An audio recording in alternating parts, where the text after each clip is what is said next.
প্রেমে পড়লে মানুষের মন ও শরীর শান্ত হয়। বিশেষ এক ধরনের হরমোন নিঃসৃত হওয়ার কারণে মানুষের নার্ভাস সিস্টেমকে পুনর্গঠন করতে সাহায্য করে। এতে ব্রেইন সেল তৈরি হয়, যা স্মৃতিশক্তি বৃদ্ধি করে।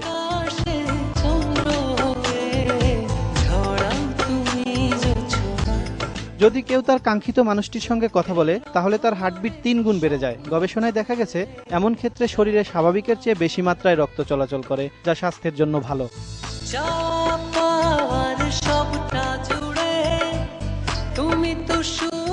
প্রেমিক যুগল যারা পাশাপাশি বসে সময় কাটায়, নিঃস্বার্থভাবে একে অন্যকে ভালোবাসে, তাদের দুশ্চিন্তা কমে যায়, হতাশা দূর হয়, মানসিক স্বাস্থ্যের উন্নতি ঘটে।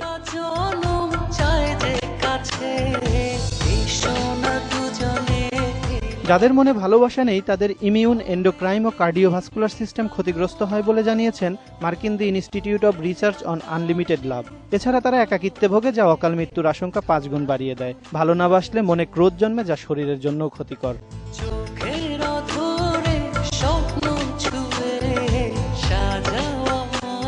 ভালোবাসা এক মহা ঔষধের নাম। ভালোবাসায় জন্ম নেয়া এন্ডোরফিন নামের হরমোন শরীরের ত্বককে নরম ও মসৃণ করে, বাড়ায় মুখের সৌন্দর্য। এমন তথ্য দিয়েছেন নর্থ ক্যারোলাইন বিশ্ববিদ্যালয়ের একদল গবেষক। ভালোবাসার অমর সৃষ্টি খুঁজে পাওয়া যায় বিশ্বখ্যাত কবি শেক্সপিয়ার, ওয়ার্ডসওয়ার্থ, রবীন্দ্রনাথ ও নজরুলের কবিতায়।